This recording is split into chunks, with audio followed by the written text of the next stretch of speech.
Assalamualaikum warahmatullahi wabarakatuh. Innal hamdalillah nahmaduhu wa nasta'inuhu wa nastaghfiruh wa na'udzu billahi min syururi anfusina wa min sayyiati a'malina. Man yahdihillahu fala mudhillalah wa man yudlil fala hadiyalah. Asyhadu an la ilaha illallah wahdahu la syarikalah wa asyhadu anna Muhammadan abduhu wa rasuluh. Ya ayyuhalladzina amanu taqullaha haqqa tuqatih wa la tamutunna illa wa antum muslimun. Ya ayyuhan nasu taqu rabbakumul ladzi khalaqakum min nafsin wahidah wa khalaqa minha zawjaha wa batha minhuma rijalan katsiran wa nisaa'a wattaqullaha alladzi tasaaluna bihi wal arham innallaha kana 'alaikum raqibah. Ya ayyuhalladzina amanu taqullaha wa qulu qawlan sadida yuslih lakum a'malakum wa yaghfir lakum dhunubakum wa may yuti'illaha wa rasulahu faqad faza fawzan 'azima. Amma ba'd, fa inna asaqal hadits kitabullah wa khairal hadi hadi Muhammadin sallallahu alaihi wasallam. Wa syarrul umuri muhdatsatuha wa kullu muhdatsatin bid'ah wa kullu bid'atin dhalalah wa kullu dhalalatin finnar. Kaifa asbahtum? Aftartum? Wis sarapan? Hah? Belum? Ya, yang penting enggak ngantuk saja. Nah, baik, ikhwani fillah wa akhwat rahimani wa rahimakumullah. Alhamdulillah, segala puji bagi Allah Subhanahu wa taala yang mempertemukan kita kembali dalam kajian kitab Bahjatul Qulubil Abrar wa Qurratu Uyunil Akhyar fi Syarhi Jawamil Akhbar, mendulang faedah dari kalimat nubuwah atau syarah 99 hadis oleh Fadilatul Syekh Abdurrahman bin Nasir As-Sa'di rahimallahu taala. Semoga Allah Subhanahu wa taala senantiasa memberkahi langkah kita dan memberikan kepada kita ilmu yang bermanfaat dan al-amal as-saleh. Baik. Hadis ke-75. An Mus'ab ibni Sa'ad anna Nabiyya sallallahu alaihi wasallam qala hal tunsarun wa turzaqun illa bidu'afaikum. Taib, semuanya lihat kitabnya, ketemu hadisnya? Taib, biar nggak ngantuk, biar agak sedikit dipanasi, kita baca bersama-sama 3 kali. Siap? Ya, minimal nggak ngantuk. Hadisnya saja, redaksinya saja. Qala sallallahu alaihi wasallam. Hal tunsarun wa turzaqun illa bidu'afaikum. Rawahul Bukhari. Qala sallallahu alaihi wasallam hal tunsarun wa turzaqun illa bidu'afaikum. Rawahul Bukhari. Antum lanjutkan sendiri semuanya.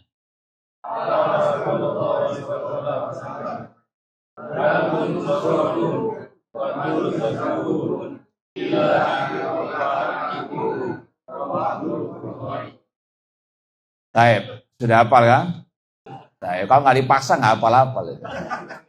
Iya, sebetulnya ini hukuman sebetulnya tadi nih. Karena nggak ada yang hafal sampai dihukum baca 3 kali. Untung nggak 100 kali. Nah, Taib, siap lanjut sarahnya? Taib, dari Mus'ad bin Sa'ad radhiyallahu anhu bahwasanya Nabi SAW bersabda, tidaklah kalian ditolong, diberikan kemenangan, diberikan rezeki kecuali lewat yang lemah dari kalian. Hadis riwayat Bukhari. Anak ulangi sekali lagi terjemahannya, dari Mus'ad bin Sa'ad radhiyallahu anhu bahwasanya Nabi SAW bersabda, tidaklah kalian ditolong atau diberi kemenangan dan tidaklah kalian diberi rezeki kecuali lewat perantara orang-orang yang lemah dari kalian. Hadis riwayat Bukhari. Kita baca syarahnya. Kata Syekh Abdurrahman As-Sa'di rahimahullah, fahadal hadithu fihi annahu la yanbaghi lil aqwiya al-qadirin an yastahinu bid-du'afa'il ajizin. Dalam hadis ini ada pelajaran yang berharga, di antaranya tidak selayaknya bagi orang-orang yang kuat, yang mampu untuk merendahkan, meremehkan orang-orang yang lemah. Ya. La fi umuril jihad wa nusra wa la fi umuril rizqi. Baik dalam urusan jihad, perang, ataupun dalam masalah mengais rezeki. Contoh misalnya panglima perang. Ya tentunya kan di dalam pasukan itu tingkatan pangkatnya kan berbeda-beda. Ada yang panglima, ada yang paling bawah. Maka tidak selayaknya panglima yang tertinggi merendahkan, meremehkan ya prajurit yang paling rendah dari mereka dari sisi tugas ataupun pangkatnya. Karena sekali lagi Allah terkadang menolong mereka lewat yang paling rendah di antara mereka. Dalam riwayat ada tambahan bisalatihim, dengan salat mereka, wa du'aihim, dengan doanya orang yang paling rendah di bawah mereka. Ini tahu dalam masalah perang jihad tadi. Demikian pula dalam masalah mengais rezeki. Kalau mungkin bisa kita contohkan di perusahaan misalnya. Ya tentunya ada manajer, ada direktur yang paling tinggi kedudukannya, ada yang paling bawah.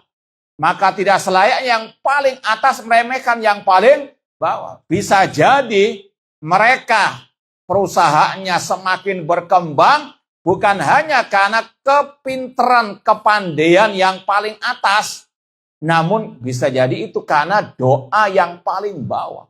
Ya, karena yang paling bawah ini yang paling rentan dengan PHK. Yang paling rentan untuk disingkirkan. Tapi karena mereka luar biasa doanya. Mungkin dia tiap hari sholat tahajud, sholat malam. Minta kepada Allah agar perusahaannya itu tetap langgeng. Biar mereka bisa tetap mencari rezeki. Allah barokahi. Ya, kita nggak tahu. Ya, maka sekali lagi ini kata Rasul, jangan pernah meremehkan orang yang statusnya di bawah kita. Ya, karena sekali lagi bisa jadi Allah memberikan pertolongan atau rezeki kepada kita lewat orang-orang yang lemah tersebut. Ya, secara logika juga sama. Di dalam perusahaan misalnya, nggak mungkin semuanya jadi direktur. Betul nggak? Gegeran terus nanti. Ya, ada yang paling bawah. Mohon maaf, misalnya tukang bersih-bersih. Ya, kalau nggak ada tukang bersih, susah yang atasan. Mau bersih-bersih sendiri? Nggak mungkin kan? Maka sekali lagi jangan pernah meremehkan yang paling bawah. Apalagi dalam Islam kita wajib meyakini inna akramakum indallahi atqakum. Sesungguhnya yang paling mulia di sisi Allah di antara kalian yang paling bertakwa. Bukan urusan status ekonomi, jabatan. Yang mulia itu yang mulia di sisi Allah. Yang mereka bertakwa kepada Allah Subhanahu wa ta'ala. Artinya sekali lagi, jangan pernah meremehkan orang-orang yang lemah. Bahkan Rasul SAW ya dalam Al-Quran, coba dites. Yang ikhwan dulu. Ada yang siap ngacung? Angkat tangan dulu sebelum ditanya. Hah? Nanti takut royoan kalau soalnya dulu. Nah, arahnya kan mungkin insya Allah ada yang ya bisa mengira arahnya kemana pertanyaan itu. Rasul SAW saja titik-titik. Nah, nggak ada yang bisa atau nggak sanggup mengangkat tangannya. Nah, kasih ke akhwat kalau nggak ada ikhwan ya. Baik, akhwat yang siap mau menjawab pertanyaannya gampang insya Allah. Ada yang siap? Nah, kalau ada yang siap, antum malu ini. Nggak ada juga dua-duanya. Masya Allah. Hari kedamaian ini. Anteng semuanya. Taib. Pertanyaannya. Rasul SAW saja dilarang oleh Allah untuk merendahkan yang bawah. Apa ayatnya? Ya, jangan angkat tangan dulu atau jangan roy. Makanya anak khawatir kalau soalnya muncul pertanyaannya ya didulukan royoan nanti. Yang ikhwan dulu, ayatnya yang tepat mana itu? Rasul dilarang, ada kata-kata larangan. Itu kalau mau ditegaskan lagi. Rasul dilarang untuk merendahkan yang bawah. Silakan, Pak. Ada kata-kata larangan. Nah, yang akhwat.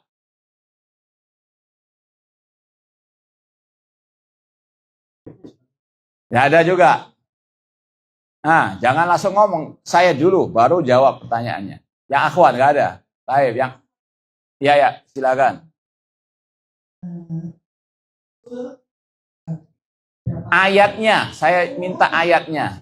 Ayatnya insya Allah hafal, cuma belum connect dulu. Hah? Ayatnya insya Allah semuanya hafal, cuma masih belum connect kabelnya. Yang mana antum? Silakan. Antum, fadal.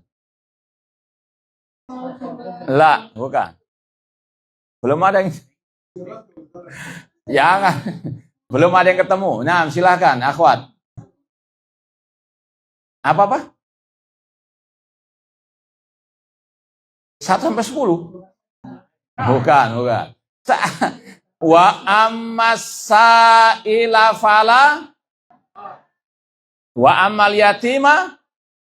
Itu ada kata-kata larangan. Adapun anak yatim jangan engkau ini orang-orang yang lemah. Rasul dilarang untuk merendahkan mereka. Wa ammal yatima fala takhar wa ammasaila fala tanhar. Paham? Ini ayat yang langsung ditujukan kepada siapa? Rasul sallallahu alaihi wasallam. Ya, Rasul SAW saja dilarang untuk merendahkan mereka, menghardik mereka. Apalagi selain Nabi Sallallahu Alaihi Wasallam. Ya makanya, Nabi bilang kan insya Allah cuma masih kabelnya belum. Iya. Baik, ala kulin, ini sudah takdir Allah. Ikhwani fillah wa akhwati rahimani wa rahmakumullah. Kemudian kata Syekh, lanjut apa enggak nih? Lanjut. Bayana Rasul sallallahu annau qad yahdus an-nasr 'alal a'da wa bastur rizqi bi asbabid du'afa. Rasul sallallahu menjelaskan bahwasanya kemenangan, pertolongan, rezeki itu terkadang lewat sebab-sebab perantara orang-orang yang lemah. Dengan apa? Bitawajjuhim wa du'aihim tadi. Dengan mereka orang-orang yang lemah ini betul-betul tulus, ikhlas ketika berdoa kepada Allah Subhanahu wa ta'ala. Ya bahkan mungkin sebagian dari kita terkadang kalau ngasih uang kepada orang yang minta-minta, doanya luar biasa. Jangan meremehkan. Terkadang bisa itu wasilah Allah memberikan apa? Ya tadi hajat kebutuhan kita lewat doa mereka yang tulus ikhlas. Wastinsarihim wastirzaqihim. Karena orang-orang yang lemah mereka mohon pertolongan dan rezeki kepada Allah Subhanahu wa Ta'ala. Kalau kita ngasih orang yang sudah mapan istilahnya, mungkin diremehkan. Ya, nggak ada balasan doa yang ikhlas. Ya, bahkan mungkin bisa jadi itu adalah ya bentuk penghinaan kepada mereka, sehingga mereka pun mungkin marah kalau kita beri, padahal mereka sudah Namun kalau kita memberi orang yang lemah, terkadang luar biasa ya doa mereka, keikhlasan mereka dalam mendoakan kita. Maka jangan sekali lagi pernah merendahkan, meremehkan orang yang paling bawah status sosialnya ataupun ekonominya. Kemudian kata Syekh lagi, wadzalika annal asbab allati tasul bihal maqasid nau'an. Yang demikian itu bahwasanya sebab tergapainya kebutuhan itu ada dua macam. Ya, ada dua sebab tergapainya kebutuhan manusia atau tujuan manusia. Yang pertama, nau'un yushahadu bil hissi. Sebab yang istilahnya bisa dilihat oleh kasat mata. Ya, sebab, ini sekali lagi, sebab yang dengannya tergapai tujuan ada dua. Sebab yang kasat mata. Ya, sebab yang apa? Kasat mata. Wa huwal quwwatu bisyaja'atil qauliyah wal fi'liyah. Kalau dalam perang misalnya sebab kemenangan, pertolongan yang kasat mata yaitu adanya kekuatan, keberanian, baik berupa ucapan maupun perbuatan. Ini sekali lagi secara global. Pasukan itu menang karena kekuatan yang kasat mata, persenjataannya dan seterusnya. Makanya dalam Islam tidak boleh jihad dengan senjata kecuali kalau kaum muslimin sudah punya kekuatan yang mumpuni. Ya, jangan nekat, jangan sembrono. Ya, seperti para ulama sekarang banyak mengkritik kelompok Hamas yang mereka menantang Yahudi untuk perang, padahal senjata mereka jauh dibandingkan orang Yahudi. Apa akibatnya? Kaum muslimin yang dibantai. Ya, sekali lagi ini kalau mau kita lihat secara kasat mata sudah kalah. Ya, persenjataannya. Ini dari sisi fakta di lapangan demikian. Apalagi kalau kita kiaskan di zaman Rasul SAW, Rasul ketika tidak punya senjata atau kekuatan yang mumpuni bersama para sahabat, mereka tidak teriak jihad dengan senjata. Mereka tetap bergerak dalam artian berusaha meninggikan i'la kalimatillah, tapi bukan dengan pedang, dengan ad-da'wah. Wala tuti'il kafirin wajahidum bi jihadan kabira. Jangan kalian mentaati orang kafir dan berjihadlah melawan mereka dengannya, dengan jihad yang besar. Kata Abdullah bin Abbas, jihad di situ yang dimaksud jihad dengan Al-Quran, dengan dakwah. Bukan berarti kalau tidak mengangkat senjata melawan orang kafir, bukan berarti berleha-leha santai-santai, tidur-tiduran saja, tidak. Namun ada jihad yang lain, dengan ad-dakwah, dengan thalabul ilmi, dengan menyampaikan ilmu, dengan mengamalkan ilmu. Dan itu kata Allah jihad dan kabir, jihad yang besar. Ya, intinya sekali lagi, sebab kemenangan di antaranya adanya al-quwah, kekuatan. Ya, yang pertama di antaranya tadi al-quwah bisyaja'atil qauliyah wal fi'liyah. Dan punya tadi dengan kekuatan senjata sebagaimana firman Allah, wa a'iddu lahum mastata'tum min quwwah, dan persiapkanlah dari kekuatan yang kalian miliki. Harus ada hitung-hitungan tadi, kekuatan kaum muslimin dengan kekuatan orang kafir. Kalau memang belum mumpuni kekuatan kaum muslimin, diharamkan teriak-teriak jihad dengan senjata, karena kerusakannya pasti akan lebih besar daripada kemaslahatannya. Dan Islam datang untuk membawa kemaslahatan ataupun menutup segala bentuk kerusakan. Kemudian wa bihusulil ghina wal qudra 'alal kasb. Demikian pula kalau dalam bidang tadi mencari maisha dalam bidang ekonomi misalnya. Sebab keberhasilan itu dari adanya kemampuan dalam berusaha. Punya ilmu. Ilmu manajemen, ilmu ekonomi dan seterusnya. Intinya ketika dia mencari maisha harus juga disertai oleh apa? Ilmunya. Al ilmu qoblal qawli wal amal. Ini meskipun dalam asalnya urusan akhirat, namun dalam urusan dunia juga sama, harus punya apa? Ilmunya. Orang istilahnya berbisnis gak punya ilmunya, kena tipu terus, bangkrut terus. Artinya ini secara global, secara umum demikian. Sebab keberhasilan itu yang pertama harus ada sebab yang kasat mata, bisa dilihat oleh mata.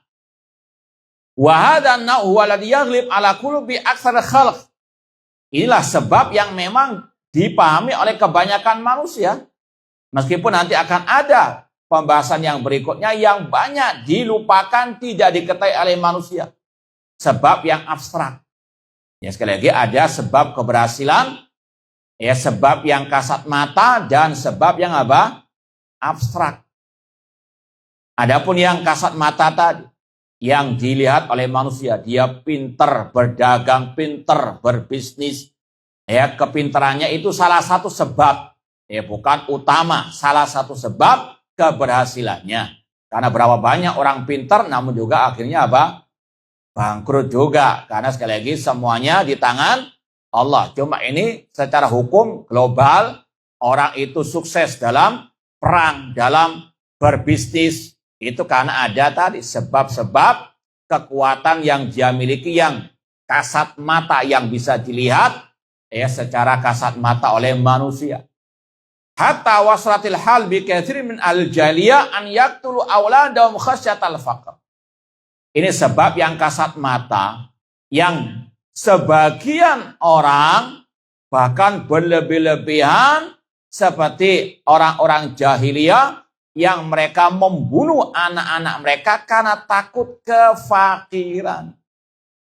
Hitung-hitungan, misalnya anak 2, misalnya gaji UMR misalnya 5 juta kurang lebih 2 anak saja 5 juta nggak cukup. Gimana mau punya anak 5 misalnya? Bang, akhirnya apa? Memutuskan tidak mau punya anaknya lagi. Ini sebagaimana al-jahliyah. Menghitung semuanya dengan kasat mata dalam artian tidak meyakini rezeki dari Allah. Masih lebih baik orang-orang, sebagian orang-orang tua dahulu, semakin banyak anak, semakin banyak apa? Sebetulnya itu yang harus diyakini. Bukan apa? Hitung-hitungan sebagaimana kelompok musyrikin jahiliyah yang mereka tega membunuh anak mereka, khawatir kefakiran. Na'udzubillahi min dzalik. Wa waslat bigharim ila an yatadajjaru bi awailihim alladzina udima kasbuhum. Dan sebagian lagi mereka sering mengeluh dengan banyaknya anggota keluarga mereka, apalagi yang memang belum saatnya untuk bekerja atau tidak layak bekerja. Wa faqadat quwwatum, apalagi yang mungkin mohon maaf ada yang cacat. Naudzubillah min dzalik. Atau mungkin sebagian orang-orang yang naudzubillah min dzalik durhaka kepada orang tuanya. Ketika orang tuanya sudah tua renta, dia sibuk dengan pekerjaannya, dimasukkan ke naudzubillahi min dzalik. Dia lupa ketika dia kecil siapa yang merawat mereka.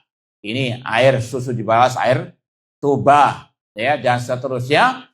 Ini sekali lagi karena tadi pikirannya sebab keberhasilan itu hanya yang kasat mata saja. Lupa kalau misalnya orang tua dia rawat, dia balas jasanya, itu bisa jadi menjadi apa? Sebab bertambahnya apa? Rezeki. Bukan malah mengeluh, mengurus orang tua, menghalangi dia berbisnis dan seterusnya. Naudzubillah min dzalik. Makanya seorang muslim muslimah harus meyakini adanya dua sebab keberhasilan dalam perang ataupun dalam masalah urusan ekonomi rezeki. Ada sebab yang kasat mata, ada yang tidak kasat mata. Dua-duanya harus digabungkan. Jangan hanya mengejar yang kasat mata saja, yang abstrak dilupakan. Contoh yang lain. Nanti akan ada penjelasan lebih lanjut yang tidak kasat mata, yang abstrak. Allah mengatakan, wa may yattaqillah yaj'al lahu makhraja wa yarzuqhu min haitsu. Masa dengan kita sholat malam, rezeki kita bertambah. Ini sekali lagi yang tidak beriman kepada firman Allah Subhanahu wa taala. Iya, Anda harus usaha, Anda harus bekerja. Namun jangan lupakan sebab yang abstrak. Dengan bertakwa, Allah akan berikan kemudahan, Allah akan tambahkan rezeki. Paham dong? Ini hidupnya orang muslim, sekali lagi menggabungkan antara tawakal kepada Allah dan usaha. Enggak usaha tak, tapi tanpa tawakal, syirik kepada Allah. Tawakal saja enggak usaha, kata ulama itu bukan tawakal, tawakul. Bukan wakul ya, tawakul itu pura-pura apa? Tawakal artinya, yaitu tidak tawakal dengan sebenarnya. Seperti yang sudah kita lewati, seekor burung kata Rasul, mereka apa? Tawakal kepada Allah, tapi juga apa? Keluar dari sarangnya usaha. Sama dengan ini, menggabungkan dua usaha tadi. Usaha yang kasat mata dan usaha yang abstrak. Nah, kemudian kata Syekh lagi, wa hadza kullu qasru nadharin wa dha'fu imanin wa qillatu thiqatin bi wa'dillah wa kifayati. Orang yang tadi sampai membunuh anak-anaknya karena takut kefakiran atau tidak terima dengan banyaknya anggota keluarga yang harus dia nafkahi karena keterbatasan mereka membantu mencari nafkah. Ini semuanya karena qasru nadharin, pendeknya pandangannya dan lemah imannya serta tidak adanya atau kurangnya tawakal, percaya kepada janji Allah Subhanahu wa taala.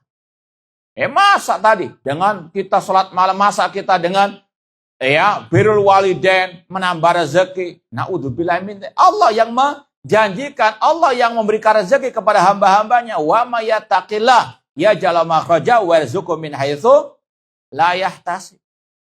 Makanya kalau antum pelajari juga sebab-sebab dapatnya rezeki dari Allah, selain yang tadi berusaha bekerja, ada yang banyak yang abstrak. Contohnya ada riwayat dua bersaudara, adik kakak lah, adik kakak. Kakaknya ini rajin bekerja. Adiknya sibuk dengan thalabul ilmi, dengan belajar. Sang kakak curhat kepada Rasul, ya Rasulullah, anak ini sibuk cari maisha, nafkah. Sedangkan adik anak itu sibuk, dia apa? Thalabul ilmi. Apa kata Rasul? Kata Rasulullah, la'allaka turzaqu bihi. Barangkali engkau diberi rezeki lewat perantara adikmu tadi.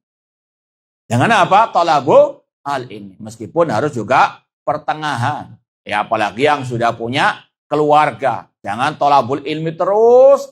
Anak istrinya apa? Ini juga tidak benar. Tadi ada tawakal, usaha dan juga apa?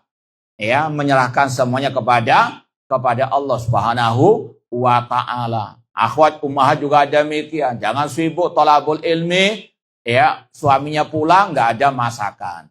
Misalnya, insyaallah sini nggak ada kan? Baik.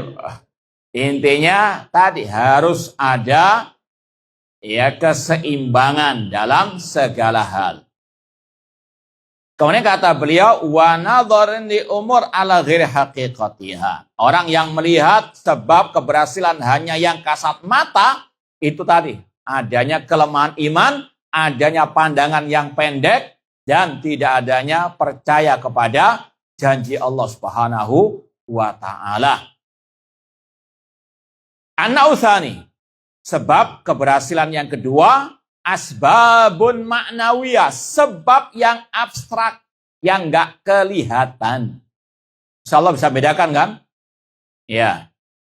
Wahya kuwatut tawakul 'ala Allah. Ini kekuatan tawakal kepada Allah. Makanya tadi Rasul mengatakan lau tawakkaltum 'ala Allah haqqa tawakkuli. Seandainya kalian betul-betul bertawakal kepada Allah, ya, Allah akan berikan rezeki kepada kalian sebagaimana Allah memberikan rezeki kepada seekor burung. Maka kalau misalnya belum juga datang rezeki tersebut, maka perlu koreksi tawakal kita kepada Allah. Berarti kita belum apa? Betul-betul tawakal kepada Allah. Tapi tadi, tawakal yang mendatangkan rezeki, yang ada sebab usaha. Sebagaimana seekor burung tadi. Namun yakini kalau kita sudah berusaha sekuat tenaga mengambil sebab yang kasat mata dan kita tambah dengan tawakal kepada Allah, yakini pasti janji Allah akan turun. Allah akan memberikan apa? Rezeki. Wa yaqutu tawakkul Allah fi husulil matalib ad-diniyah wa dunyawiyah. Allah akan memberikan apa yang kita inginkan dari kebutuhan urusan agama atau urusan dunia. Wa kamalisiqa bihi, dan ya harus ada kesempurnaan as-siqa billah, rasa percaya betul dengan janji Allah. Terkadang kaum muslimin dalam masalah misalnya kejayaan kemuliaan umat Islam sudah disampaikan, umat Islam kalau mau jaya di antara kiatnya kembali kepada agama Allah, kembali kepada at-tauhid, kembali kepada pemahaman para sahabat, meninggalkan syirik, meninggalkan bid'ah, Allah pasti menolong mereka. Terkadang mereka nggak percaya, masa ya dengan itu toh umat Islam akan jaya. Allah yang menjanjikan. Surat An-Nur misalnya ayat 55. Ya, wa'adallahu ladina amanu dan seterusnya. Rasul mengatakan, sallallahu akamdullan la yanzu hatta tarji'a dinikum. Allah akan menimpakan kehinaan dan Allah tidak akan mencabutnya sampai kalian kembali kepada agama kalian.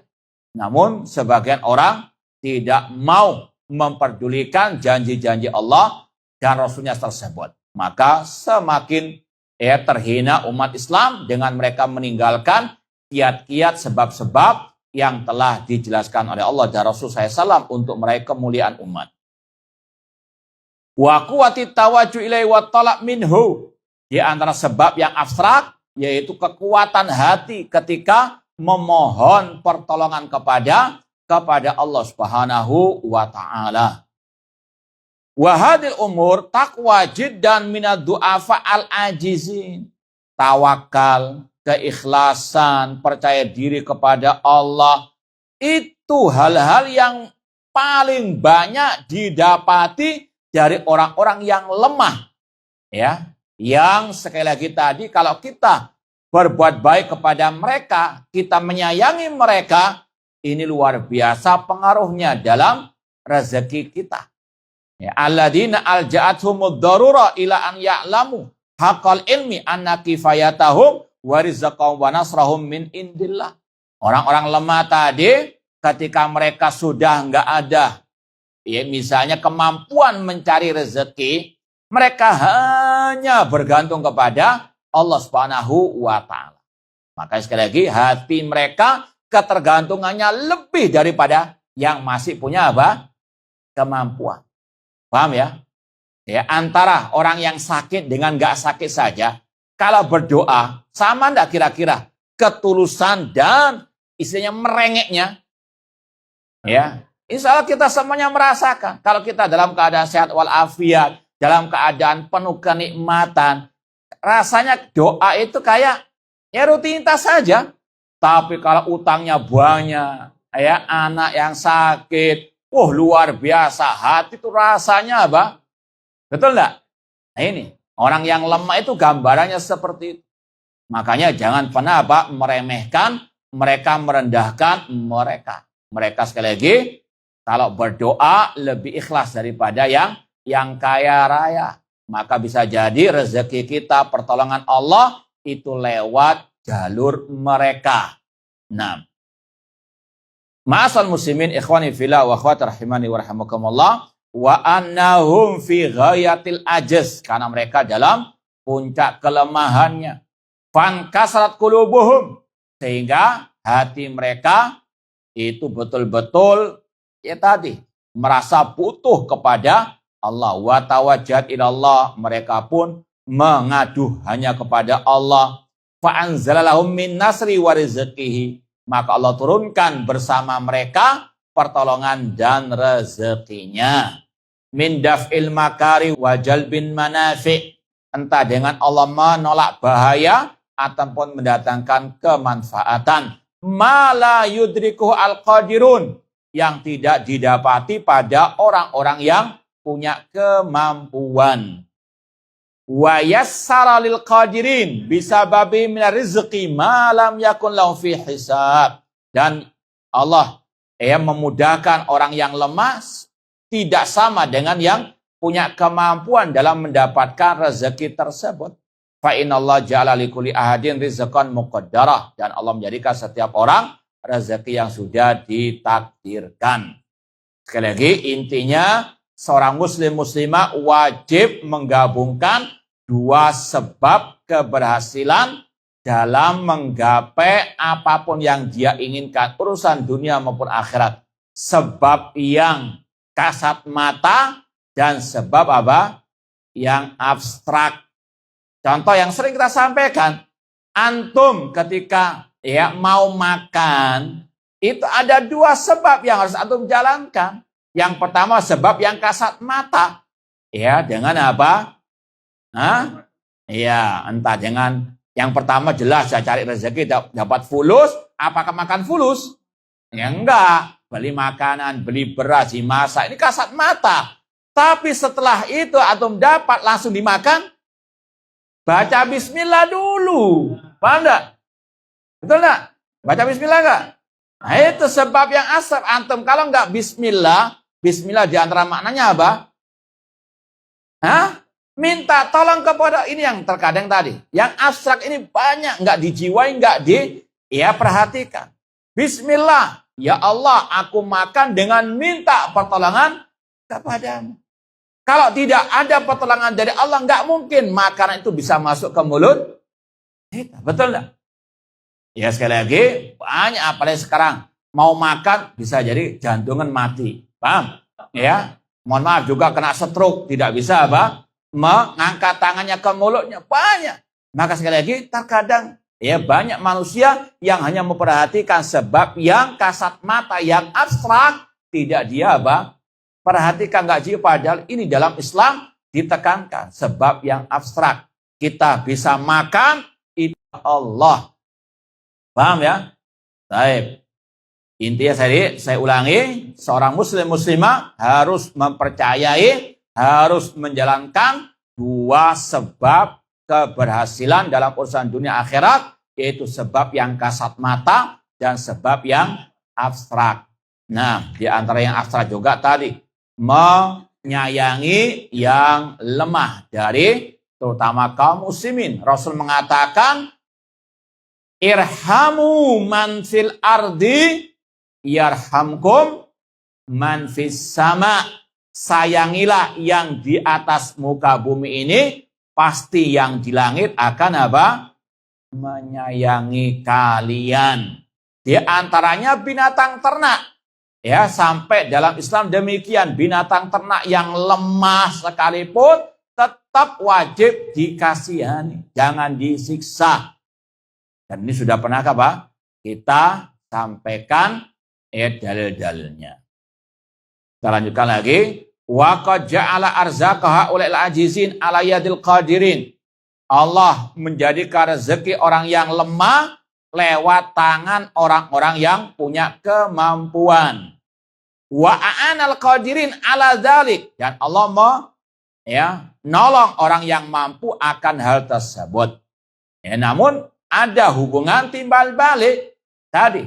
Seperti dalam perusahaan. Nggak mungkin ya direktur ngepel kantornya. Betul nggak? Ya butuh apa? Yang bawahan tadi. Yang bawahan juga butuh kepada mereka. Ada hubungan yang baik. Makanya sekali lagi harus adanya kasih sayang di antara manusia. Irhamu man fil ardi yarhamkum man fis sama. Jangan sampai mentang-mentang direktur kemudian menghina, kemudian mencaci maki, merendahkan. Na'udzubillahi min dzalik. Wa khususan man qawiyat thiqatum billah. Terlebih lagi yang memang betul-betul tawakalnya luar biasa kepada Allah. Wat ma'anat nufusum li thawabihi. Fa innallaha yaftali haula min asbabin nasr wa rizqi ma lam yakun lahum bibalin. Kalau tadi orang-orang yang lemah luar biasa tulus ikhlasnya dalam berdoa, tawakalnya kepada Allah, Allah berikan kepada mereka sebab-sebab pertolongan rezeki yang tidak terpikirkan dalam benak manusia. Wala daralahum fi khayal, yang tidak terpintas dalam khayalan. Ya, terkadang ada banyak cerita sebagian orang ketika dia semakin banyak membantu orang lemah, semakin istilahnya jaya usahanya. Ya, sekali lagi ini terkadang nggak terpikir dalam benak manusia, nggak ada dalam hitung-hitungan, nggak ada. Ya, adanya apa? Sekali lagi tadi janji Allah, wa may yattaqillah yaj'al makhraja wa yarzuqhu min haitsu la yahtasib. Barang siapa bertakwa kepada Allah, Allah berikan rezeki dari arah yang tidak dia sangka-sangka.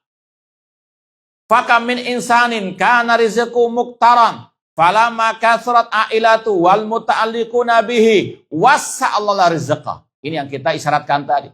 Berapa banyak orang yang dulunya rezekinya itu pas-pasan.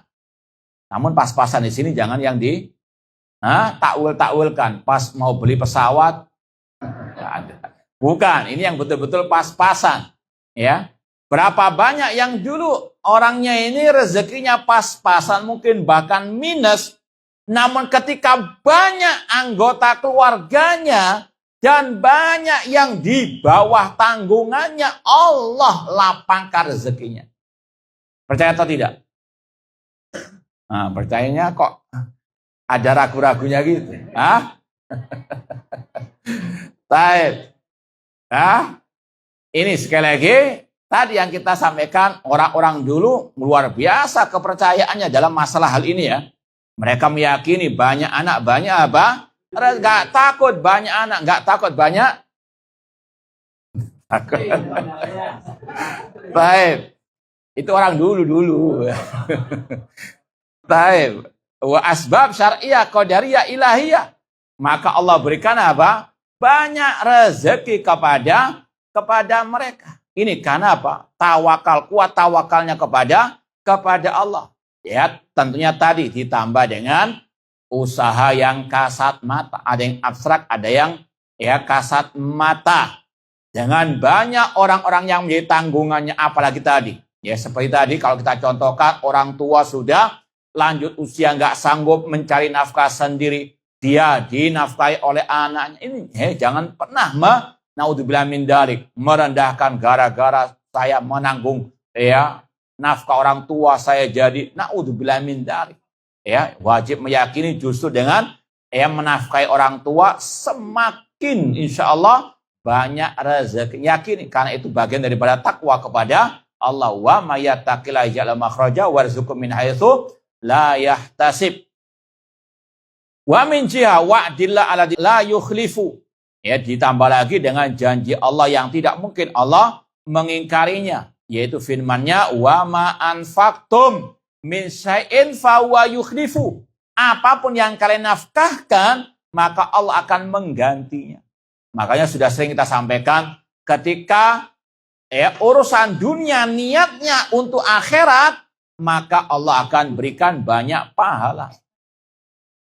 Orang cari misalnya ma'isyah, pergi pagi hari, kalau niatnya cari fulus, dapatnya fulus itu saja.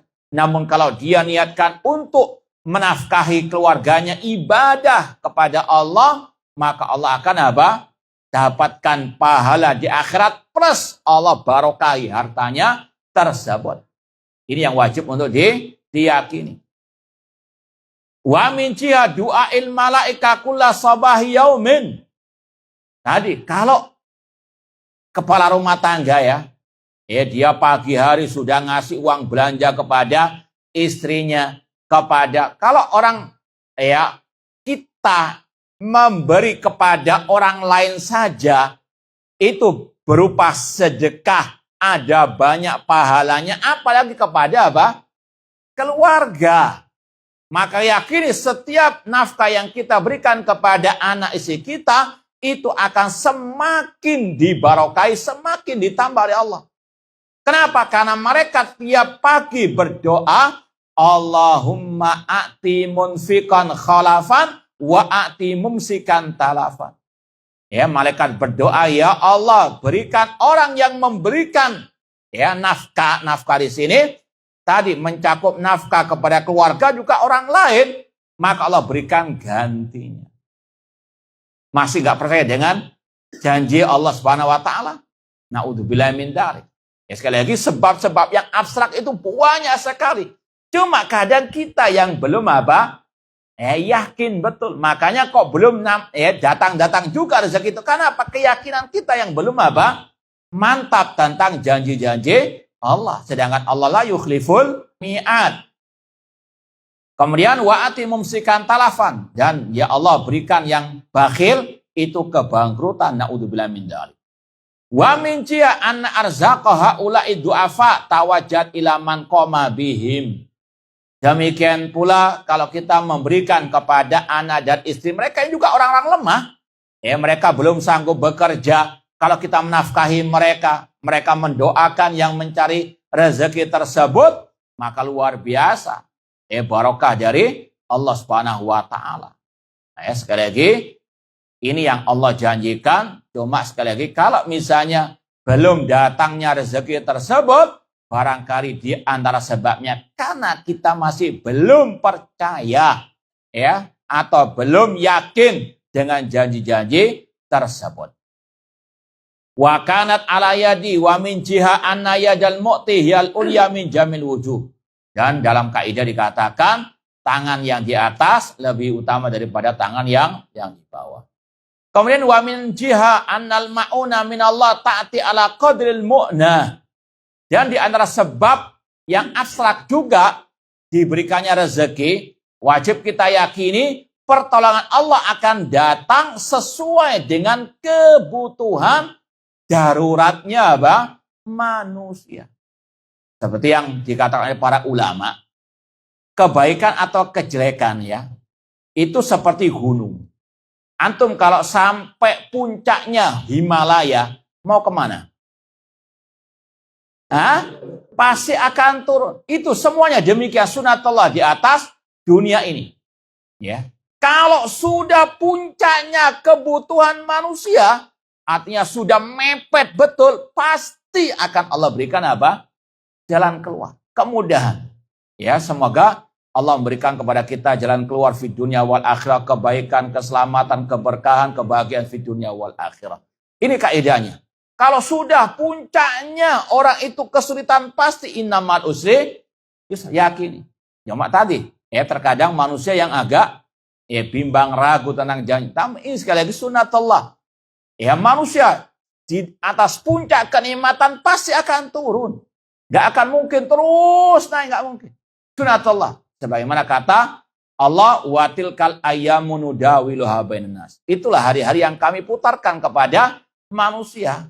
Seperti sepeda lah, bahan sepeda itu. Kalau sudah sampai di atas pasti akan terus demikian. Gak ada yang kekal abadi di dunia ini. Ini sekali lagi yang dikatakan oleh Syekh, Allah Subhanahu wa taala pasti menolong manusia, apalagi yang sudah dalam puncak kesulitannya. Pasti akan Allah turunkan kesulitannya tersebut. Wa anal barakatu syarik kullama kana liwajhihi wa muradan bi thawabahu. Dan barokah itu akan senantiasa ada pada orang-orang yang betul-betul tulus ikhlas menggapai pahala dari Allah Subhanahu wa taala. Walihada naqul, oleh karena itulah kita katakan wa min jihati ikhlasil abadillah, wa taqarrubi ilai bi qalbi wa lisani wa yadi kullama anfaqa tawajja ilallah wa taqarraba ilaihi wa ma kana lahu fahuwa mubarakun. Ketika orang itu ikhlas dalam beribadah kepada Allah, mendekatkan diri kepada Allah dengan hatinya, lisannya, tangannya, ya terutama ketika dia berinfak, bersedekah, entah kepada keluarganya, kepada karib kerabatnya, kepada orang lain yang lemah, dan dia betul-betul ya mendekatkan diri kepada Allah, maka dia dibarokahi oleh Allah Subhanahu wa taala. Makanya perlu terus mengoreksi niat, terus mengoreksi keikhlasan. Kemudian wa min jihati quwwati tawakkul, orang itu akan diberikan rezeki. Dari tadi sebab yang abstrak, kalau punya kekuatan tawakal kepada Allah, semakin bertawakal semakin Allah berikan rezeki. Wa may yatawakkal 'ala Allah fa huwa hasbuh. Barang siapa yang bertawakal kepada Allah, Allah akan cukupi. Baik. Ada yang masih hafal enggak hadis keutamaan membaca zikir keluar dari rumah yang ada tawakalnya? Iya, hadisnya, bukan doanya tok. Ayo, kalau cuma doanya tok nggak cukup, hadiahnya semuanya. Iya. Yang kita inginkan redaksi hadisnya karena di situ ada ya keutamaan tawakal. Bukan sekedar doanya tok. Nah, saya ulangi lagi pertanyaannya. Sebutkan redaksi hadis tentang keluar dari rumah. Lengkap ya. Karena di situ ada pembahasan kita pahala tawakal. Nggak usah browsing. Taib, terserah. Pakai bahasa Arabnya atau bahasa Indonesianya tok enggak apa-apa. Yang penting redaksi hadisnya betul.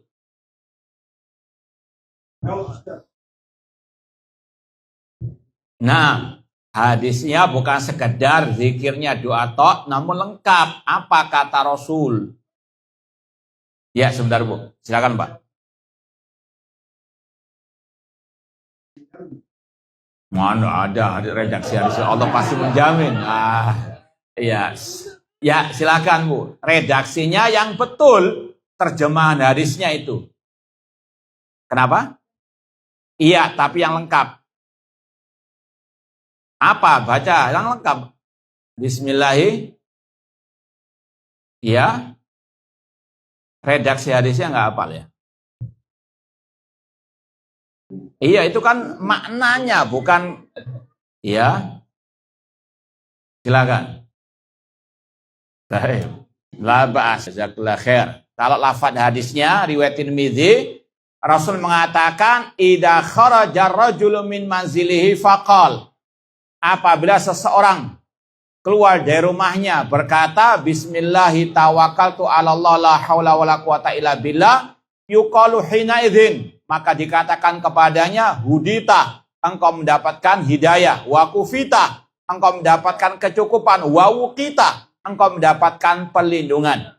Wa yatanahanu syaitan, dan setan akan menjauh dari orang tersebut. Wa yaqulu li syaitan akhar, dan dia akan berkata kepada temannya yang lain, kaifalaka birajulin qad hudiya wa kufiya wa wuqiya. Bagaimana mungkin engkau bisa mengganggu orang yang sudah mendapatkan petunjuk, kecukupan dan perlindungan. Ingat ya hadis ini. Hah? Baik, anak ulangi redaksi hadisnya tok, terjemahannya. Antum ingat-ingat saja. Nanti ditanya, enggak pernah disampaikan. Baik, ngeles. Anak ulangi terjemahnya tok, nanti antum merojak lagi di browsing ada insyaallah. Rasul SAW bersabda, apabila seseorang keluar dari rumahnya membaca bismillahi tawakkaltu 'ala Allah la haula wala quwata illa billah, maka dikatakan kepadanya, engkau telah mendapatkan petunjuk, engkau telah mendapatkan kecukupan, engkau telah mendapatkan perlindungan. Dan setan akan menjauh darinya. Dan setan itu akan berkata kepada temannya, kaifalaka birajulin, bagaimana engkau mungkin bisa mengganggu orang tersebut, sedangkan dia telah mendapatkan hidayah, petunjuk, kecukupan dan perlindungan. Kan cuma itu tuh hadisnya. Hah? Baik, ala kulli. Ini intinya tadi keutamaan tawakal.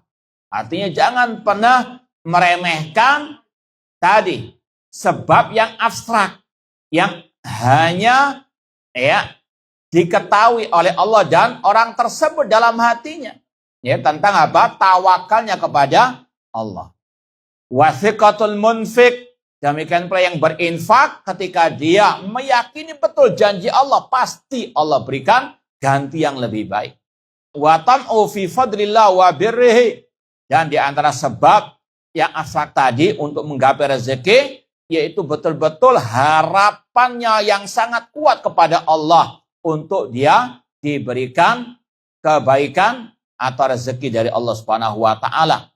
Wa tama' wa raja' min akbaril asbab li husnil matlub. Ya, kata Syekh di sini, rasa harap yang besar kepada Allah itu adalah sebab yang terbesar untuk menggapai rezeki ataupun pertolongan dari Allah.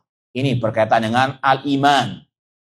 Wa min jiha, orang itu mendapatkan rezeki pertolongan dari Allah, di antara sebabnya du'aul mustad'afin al-munfaq alaihim, doa orang-orang yang lemah yang diberikan nafkah oleh orang-orang yang punya kemampuan tadi. Fa innam yaj'unallah, mereka senantiasa berdoa kepada Allah in qamu wa qu'adu, ketika berdiri, ketika duduk, mereka luar biasa doanya kepada Allah. Wa fi kulli awalihim liman qama bi kifayatihim. Ya, sekali lagi, mereka ini tulus ikhlas ketika mendoakan dalam segala keadaan. Tentunya ini yang mereka betul-betul tahu balas budi. Wa doa sababun qawi, dan doa termasuk sebab usaha yang sangat kuat menggapai kebutuhan. Sebagaimana firman Allah, wa qala rabbukum ud'uni astajib lakum. Rabb kalian berfirman, berdoalah kepadaku, aku akan kabulkan untuk kalian. Wa kullu hadza mujarrabun musyahadun. Sebab-sebab tadi rezeki pertolongan yang disebutkan oleh Syekh tadi, baik sebab yang abstrak maupun yang kasat mata, ini mujarrabun, sudah terjadi dan dilihat oleh manusia. Artinya sudah betul-betul sudah dicoba istilahnya. Kalau orang itu betul-betul menggabungkan sebab yang kasat mata dengan yang abstrak tadi, maka hasilnya sungguh luar biasa. Fatabban lil mahrumin, maka celaka orang-orang yang tidak mendapatkan janji Allah tersebut. Wa ma'ajalla ribahal muwafaqin, dan sungguh luar biasa keberuntungan orang-orang yang mendapatkan taufik dari Allah untuk menggabungkan sebab yang kasat mata dan sebab yang abstrak tadi. Wallahu ta'ala a'lam. Sampai di sini ada yang mau ditanyakan berkaitan dengan materi yang kita bahas, hadis ke-75. Oh, ada ya? Ya, kita jawab dulu pertanyaannya. Mohon penjelasan perbedaan tafakur alam dengan tadabbur alam. Bedanya cuma tulisannya saja. Tafakur dan tadabbur maknanya sama. Tafakur itu berpikir, tadabbur merenungkan. Apa bedanya? Sami rawon. Ya, sekali lagi ini cuma sekedar beda kosakatanya namun maknanya sama. Tafakur dengan tadabbur itu sama maknanya, berpikir, merenungkan.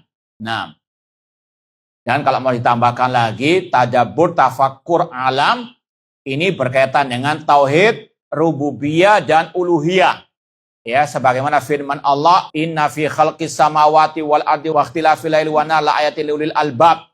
Sesungguhnya dalam penciptaan langit dan bumi, pergantian malam dan siang, ada tanda-tanda kekuasaan Allah bagi yang mau berpikir. Wa fi anfusikum afala tubsirun, dan dalam diri kalian tidakkah kalian mau berpikir. yaitu merenungkan tanda-tanda kekuasaan Allah yang intinya ini semuanya ciptaan Allah, wajib disyukuri dengan kita beribadah hanya kepada Allah semata. Nah, apakah doa terkabul itu harus berharap penuh dan tidak boleh putus asa? Iya, ya, karena di antara adab doa atau syarat doa dikabulkan oleh Allah harus al-iqan, harus ada keyakinan dikabulkannya oleh Allah dan tidak boleh putus asa dari rahmat Allah. Apakah ada waktu yang mustajab doa diijabah? Iya, banyak.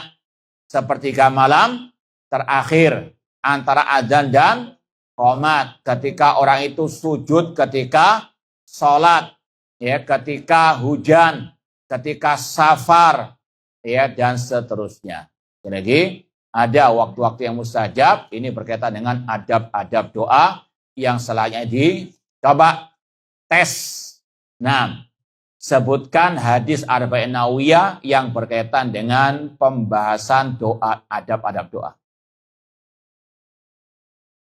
Baik, tadi akhwat sudah, ikhwan kalau mau jawab. Hadis dalam Arba'in Nawawiyah tentang adab-adab doa yang sudah pernah kita pelajari bersama. Yang akhwat, tidak ada juga? Tidak ada, jangan browsing. Sudah nyerah?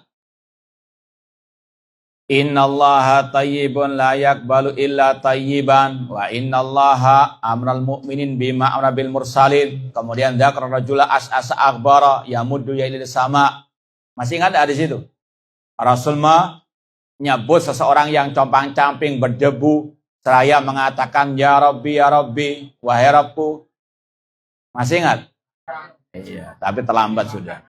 Ada pertanyaan, apakah di dalam sholat tahajud boleh membaca doa-doa sebelum salam? Iya, secara kaidah umum, semua syariat sholat yang wajib itu sama dengan syariat sholat yang mustahab, kecuali kalau ada dalil yang membedakan keduanya. Secara umum sama saja. Sholat subuh 2 rakaat dengan sholat tahiyatul masjid juga sama. Takbiratul ihram dulu, nggak perlu baca musolli, ya.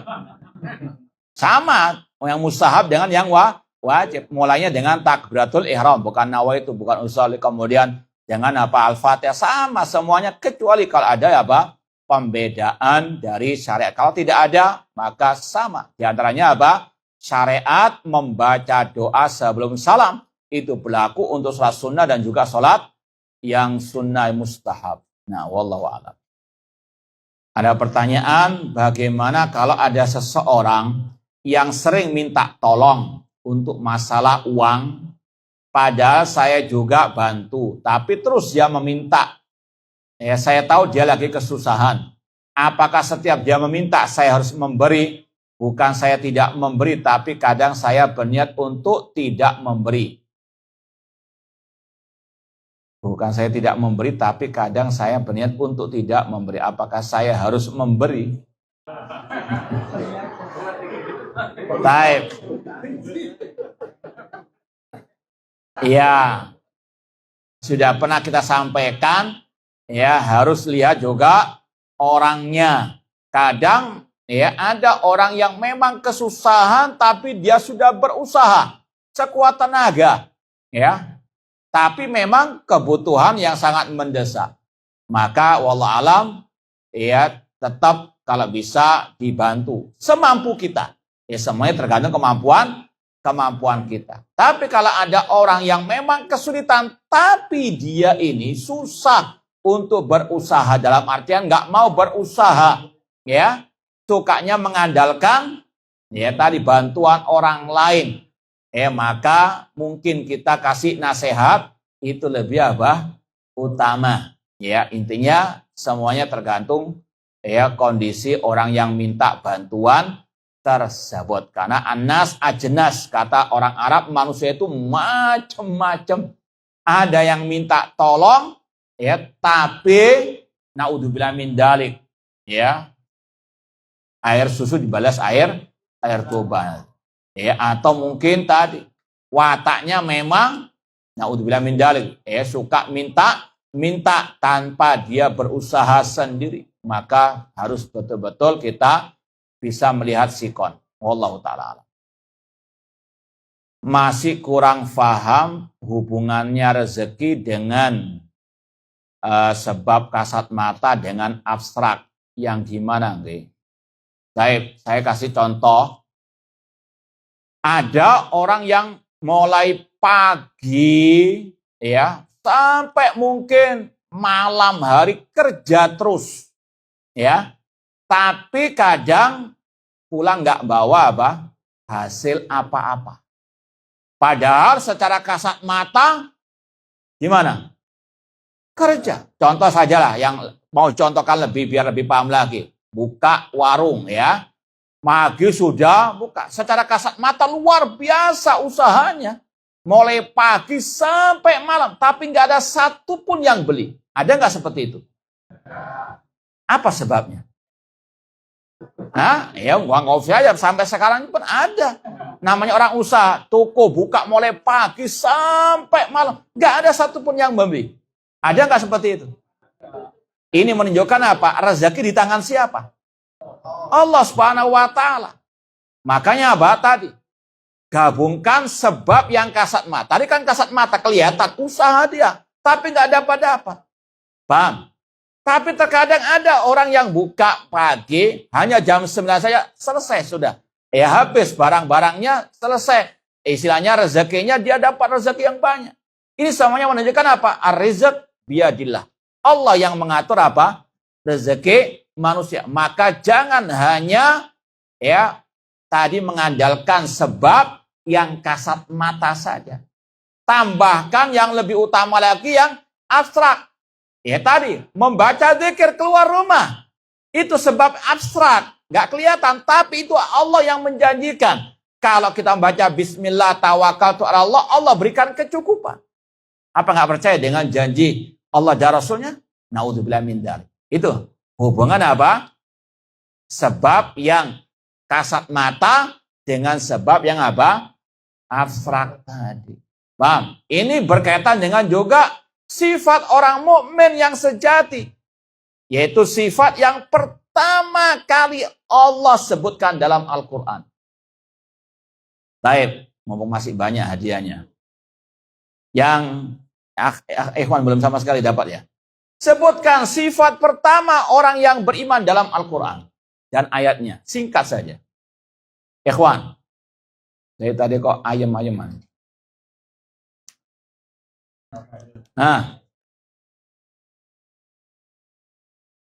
Nggak ada, yang akhwat. Nggak ada juga. Ya, silakan langsung sebutkan ayatnya. Bukan.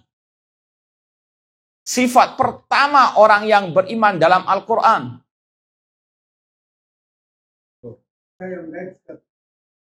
Baik, silakan ambil, Pak. Iya. Sudah ada yang jawab ini. Jazakallah khair, barakallahu. Ya, dalam Al-Quran Allah mengatakan yu'minuna bil ghaib. Ini kata para ulama, sifat pertama orang yang beriman yang disebutkan dalam Al-Quran yu'minuna bil ghaib. Ini mengimani hal-hal yang abstrak tadi. Kalau Allah menjanjikan orang yang bertakwa Allah berikan rezeki, ini mengimani yang gaib-gaib seperti ini. Yang enggak kasat apa? Mata. Paham ya? Baik, wallahu ta'ala alam. Baik, yang belum pernah hafalan sama sekali, kalau mau hafalan hadis yang ke-75 tok. Yang ikhwan, yang belum pernah sama sekali.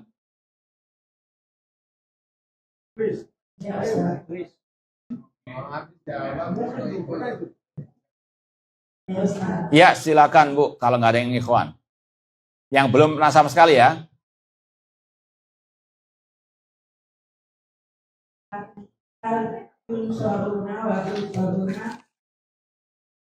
Bila.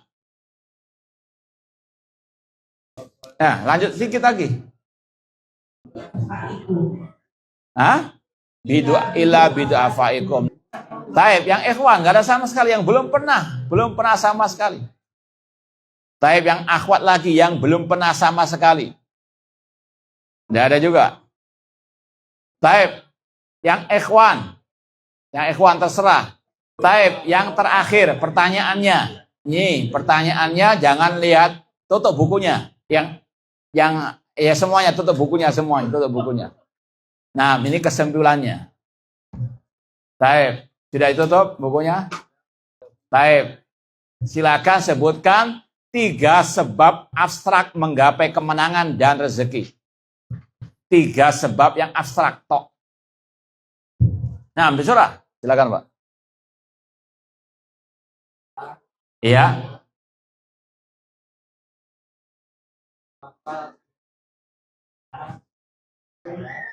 Nggak usah sebut usaha itu yang kasat mata. Yang ketiga.